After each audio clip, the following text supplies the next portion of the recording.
आप देख सकते हैं कि काजी फाइज ईसा साहब ने भी जो धांधली की बुनियाद जो उन्होंने रख दी है, उसकी वजह के आप उनके गैर आईनी फैसले देख सकते हैं कि वो बार बार जो अपना एक फैसला उसको कलअदम करार देते हैं और उसको फिर कहते हैं जिस फैसले को फिर आप जी आर्मी एक्ट की कोर्टों में सुने, सिविलियन को भी इनको सजाएं दें। इस तरह के वो जो है ना गैर आईनी काम कर रहे हैं। अभी उन्होंने लास्ट मीटिंग की, उसमें उन्होंने बोला जी कि हमने धांधली इंशाल्लाह ताला इलेक्शन कमीशन के साथ मिलकर करनी है और हमने पीएमएलएन को हर सूरत में कामयाब करना है, जिसमें काजी फायज ईसा नंबर 1 जा रहा है। और वो जो उसने साथ अपनी टीम भी बनाई हुई है वो भी उसका भरपूर अपना उसका साथ दे रहे हैं। ऊपर से वो मरियम नवाज शरीफ और शहबाज शरीफ को भी पूरा खुश करना चाहते हैं कि किसी तरीके से भी नवाज शरीफ को या शहबाज शरीफ को हम प्राइम मिनिस्टर बनाएं और जो अपना आइन और कानून की हम धज्जियां उड़ा दें। ना तो अपना कोई इमरान खान साहब बाहर आ सकें, ना ही कोई पीटीआई जीत सके, बल्कि हम इसी तरह इन पर प्रेशर डालकर मारकुटाई करके हर सूरत में कानून और आइन की धज्जियां उड़ाकर हम हर सूरत में जो है प्राइम मिनिस्टर पीएमएलएन का लाएं। मगर इनके लिए अब एक बहुत बड़ी जो रुकावट वो आसिफ अली जरदारी भी बन चुका है। ऊपर से ये शुजात की तरफ ही भाग रहे थे, चौधरी की तरफ कि आप हमारे साथ मिल जाए, जिस पर उसने भी 13 सीटें मांगी और इन्होंने 3 पर उनके साथ इत्तेफाक किया, जिस पर चौधरी शुजात ने भी ना कर दिया। अब ये फिर अकेले हो गए हैं पीएमएलएन।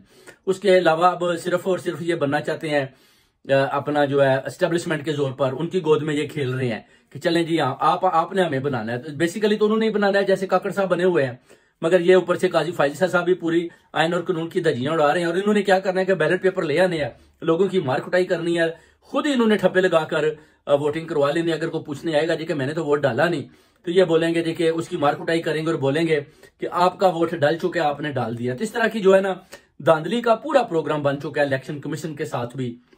अब मुकाबला करना है हमने आइन और कानून के तहत।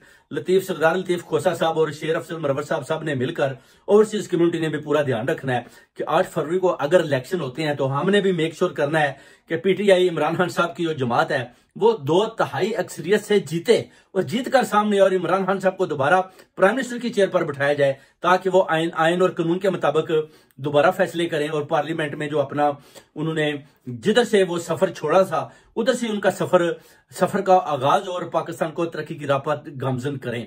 और मेरे पाकिस्तानी भाइयों, आपने मेक श्योर कि आपने ये जो काजी फाइज ईसा ने कानून और आइन की धज्जियां उड़ाई हैं, इंशाल्लाह ताला इसका भी भरपूर मुकाबला करना है। उसके अलावा जो जजेस इसके साथ मिले हुए हैं उनके ऊपर भी इंशाल्लाह आर्टिकल 6 लगाकर इनको भी गिरफ्तारियां इंशाल्लाह लाएंगे। जैसे कि इससे पहले जो गैर आईनी जज थे वो भी भाग चुके हैं और इनका जो भागने का मंसूबा है वो यही है कि इन्होंने भी इंग्लैंड में प्रॉपर्टीज बनाई हुई है। जैसे इनकी वो जो अपना ड्यूटीज उधर से खत्म होगी, इनकी सर्विस खत्म होगी, तो ये सब लंदन की तरफ भाग आते हैं, फिर इनका इधर भी जीना हराम कर देंगे, जैसे कि दिलावर जज का किया। बहुत बहुत शुक्रिया मेरे पाकिस्तानी भाइयों।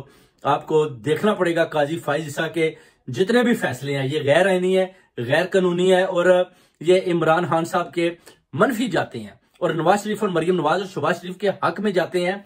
हर फैसले में आप देख लें कि कोई भी ऐसा फैसला करता है तो काजी फाइज ईसा गैर आईनी तौर पर करता है, जो ओवरसीज कम्युनिटी और जितने भी हमारा पढ़ा लिखा तबका है उनको उसी वक्त समझ आ जाती है कि ये गैर आईनी फैसला कर रहा है, जिसको हम मुस्तरद करते हैं और पुरजोर मजम्मत करते हैं। और शेर अफजल की रहाई के लिए भी हम बार बार कहते हैं कि आप पुरजोर मजम्मत करते हैं कि आप उनको रहा करें।